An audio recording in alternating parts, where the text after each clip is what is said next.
अस्सलाम वालेकुम, मैं हूं मोहसिन शदाब मोहसिन और आप देख रहे हैं रेखता फिजिक्स। इस लेक्चर में हम थ्योरम 2 सॉल्व करेंगे जो कि चैप्टर 9 से है। इसकी स्टेटमेंट में कहा गया है कि a straight line drawn from centre of a circle to bisect a chord which is not a diameter is perpendicular to chord. यानी कि एक स्ट्रेट लाइन है जो कि एक सर्कल के सेंटर से ड्रॉ की गई है और ये स्ट्रेट लाइन जो है वो सर्कल में एक कॉर्ड है उसके ऊपर ड्रॉ की गई है। मतलब यहाँ पे जो लाइन ए बी है बेसिकली ये कॉर्ड है। इस कॉर्ड के ऊपर जो है एक सेंटर से लाइन ड्रॉ की गई है और ये जो लाइन कॉर्ड पर ड्रॉ की गई है परपेंडिकुलर है। साथ ही स्टेटमेंट के अंदर ये भी बता दिया गया है कि which is not of diameter, यानी ये कॉर्ड के बारे में बता रहे हैं कि जो कॉर्ड है ये बेसिकली डायमीटर नहीं है। अब डायमीटर क्या होता है कि अगर यही जो कॉर्ड है वो यहाँ से गुजर रहा होता, इसके सेंटर में से पास कर रहा होता, तो फिर ये उसका डायमीटर होता।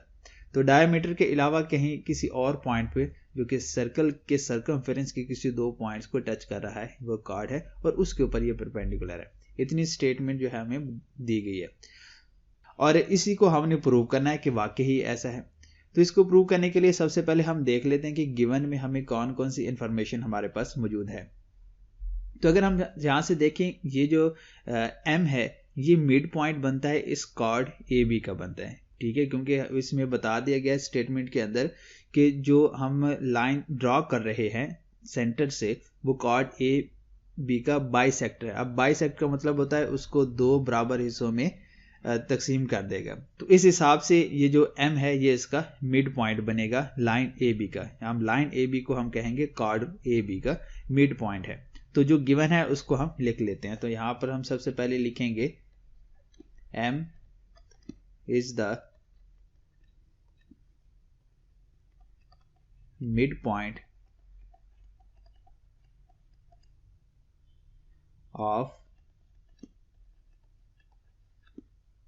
Any cord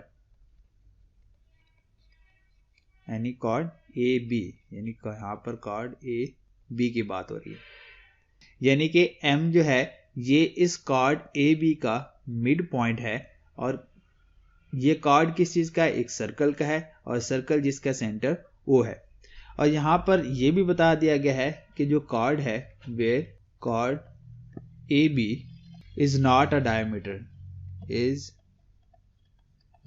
not a diameter of the circle कि सर्कल का ये डायमीटर नहीं है। तो जब हमें गिवन में ये इंफॉर्मेशन हमारे पास मौजूद है तो हम नेक्स्ट हम देखेंगे कि हमने इसमें प्रूव क्या करना है। तो यहाँ पर हम जो नेक्स्ट हेडिंग देंगे है वो टू प्रूव कि हमने इसमें से क्या फाइंड करना है।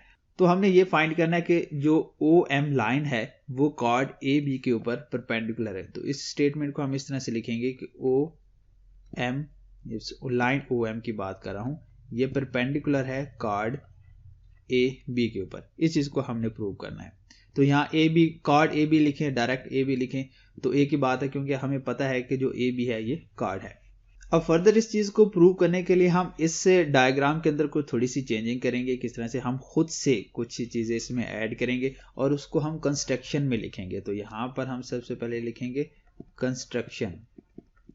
यानी कंस्ट्रक्शन से मुराद होगा कि जो गिवन डायग्राम है उसमें हम खुद से कितना ऐड कर रहे हैं।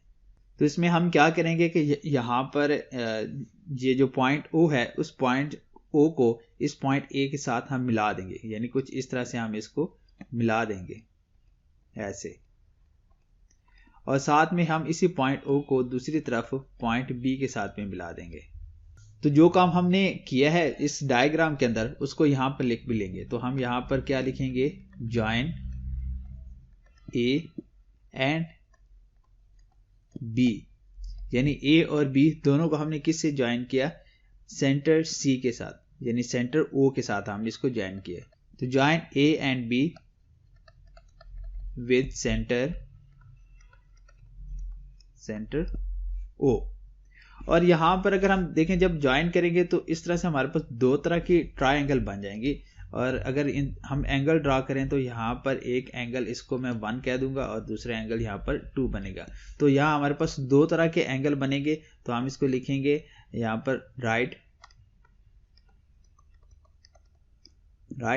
एंगल 1 एंड एंगल 2, जो कि इस फिगर के अंदर दिखाई दे रहा है। अब नेक्स्ट हम क्या करेंगे, एक स्टेटमेंट बताएंगे और उस स्टेटमेंट के बाद में हम रीजन भी लिखेंगे। तो यहाँ पर हम लिखेंगे इसकी स्टेटमेंट और इधर हम इसकी रीजन लिखेंगे कि अगर हमने ये जो स्टेटमेंट बनाई है किस रीजन पे बनाई है। तो अगर हम इस डायग्राम में देखें, सबसे पहले तो जो हमारे पास दो तरह की ट्रायंगल बन रही है, यहाँ पर एक ट्रायंगल हमारे पास बन रही है OAM और दूसरी OBM बन रही है, दो ट्रायंगल बन रही है। तो इन दो ट्रायंगल को हम देखेंगे ये एक दूसरे के साथ कॉरेस्पॉन्डिंग रखते हैं। तो यहाँ पर हम लिखेंगे इन ट्रायंगल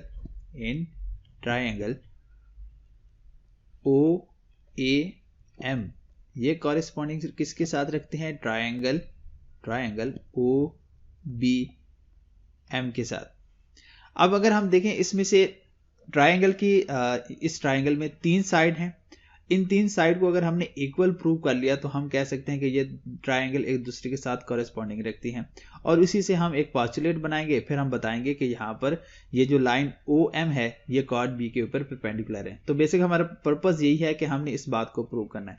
तो इसको हम तभी प्रूव कर सकते हैं जब हम इन ट्रायंगल को हम प्रूव कर लेंगे कि ये जहाँ पर जो ट्रायंगल बन रही है ये दोनों ट्रायंगल तकरीबन एक जैसी हैं। जब ये ट्रायंगल एक जैसे प्रूव हो जाएंगे तो यहाँ जो हमारे रिक्वायर्ड है, जो हमने प्रूव करना है वो भी इसमें पूरा हो जाएगा। तो सबसे पहले हम साइड की बात कर रहे हैं कि जो मेजरमेंट ले लेते हैं OA की और दूसरी तरफ से OB। तो हम लिखते हैं कि जो मेजरमेंट है OA वो इक्वल है OB के। हम OA को OB के इक्वल कैसे कह सकते हैं, क्योंकि देखें OA और OB दोनों इस सर्कल के रेडियस बनते हैं। अब सर्कल के जितने भी रेडियस होते हैं वो सारे इक्वल होते हैं, तो ये दोनों रेडियस हैं तो ये दोनों भी इक्वल हो जाएंगे। तो इसी वजह से जो लेंथ OA है वही OB है, तो ये दोनों इक्वल हो गए। तो यहाँ पर हम लिख सकते हैं रेडियाई ऑफ सेम सर्कल, यानी इसकी हमने रीजन लिखनी है कि हमने अगर ये स्टेटमेंट बनाई है तो किस वजह से बनाई, रेडियाई ऑफ सेम सर्कल। तो पहली रीजन तो ये थी कि जिस बेस पे हमने कहा कि जो OA और OB हैं ये दोनों इक्वल हैं। नेक्स्ट हम अगर देखें तो यहाँ पर जो साइड इसकी एक ट्रायंगल की AM है, यानी एक साइड को तो प्रूव कर लिया, अब दूसरी साइड जो है AM और इधर से BM, ये दोनों साइड्स भी इक्वल हैं। अब ये दोनों साइड इक्वल है हमें कैसे पता चला, क्योंकि गिवन के अंदर यह था कि जो लाइन OM है वो AB का बाइसेक्टर है। बाइसेक्टर है मतलब कि इस AB को दो बराबर हिस्सों में डिवाइड कर रही है, तो जितना पोर्शन यहाँ A से M तक होगा उतना ही B से M तक भी होगा। तो तभी हम कह सकते हैं कि ये दोनों लेंथ इक्वल होंगी। तो यहाँ पर हम लिखेंगे कि जो मेजरमेंट है इस लेंथ AM की वो इक्वल है BM के। ये हमें कैसे पता चला, क्योंकि ये बात गिवन में दी हुई है, मतलब ये गिवन है। अब ट्रायंगल के हमने दो साइड को तो देख लिया, अब तीसरी साइड इसकी ये वाली साइड है जो कि OM है। अगर हम ट्रायंगल 1 की बात करें तो तब भी उसकी एक साइड ये बनती है OM, और अगर ट्रायंगल 2 की बात करें तब भी उसकी तीसरी जो साइड है वो OM ही बनती है। मतलब कि दोनों ट्रायंगल के अंदर यहाँ पर OM जो है ये कॉमन है, तो यहाँ पर तब ये दोनों के लिए साइड भी इक्वल हो जाएंगी। तो यहाँ से हम कह सकते हैं आगे OM is equal to OM, क्योंकि ये कॉमन है।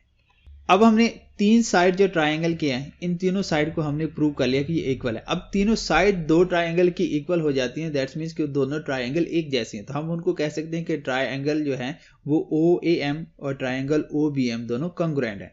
तो हम लिखेंगे ट्रायंगल OAM ये कॉन्ग्रुएंट है ट्रायंगल OBM के। और ऐसा हमने कब कहा, कि जब हमने इसके जो साइड पोस्टुलेट है ये लगा दिया, यानी जब ट्रायंगल की तीनों साइड्स को हमने इक्वल कहा तो तब हमने ये भी कह दिया कि ये कॉन्ग्रुएंट है। और ऐसे में जो इनके जो एंगल है, यहाँ जो हमने एंगल लिया है एंगल 1 और एंगल 2, ये भी दोनों क्या हो जाएंगे, इक्वल हो जाएंगे। ऐसा क्यों होता है, क्योंकि जो कॉन्ग्रुएंट ट्रायंगल के कॉरेस्पॉन्डिंग एंगल होते हैं वो भी इक्वल होते हैं। तो यहाँ इसकी रीजन हम क्या लिखेंगे, corresponding angles of congruent triangle, तो ये दोनों सेम होंगे, इस वजह से एंगल 1 और एंगल 2 ये भी सेम होंगे। तो इतनी सारी बातों के बाद हम यहाँ पर लास्ट में हम कह सकते हैं कि जो लेंथ OM है वो परपेंडिकुलर है लेंथ ए बी के, मतलब कि जो सेंटर से लाइन ओ एम है वो कॉर्ड ए बी के ऊपर परपेंडिकुलर है, और यही हमने इसमें प्रूव करना था।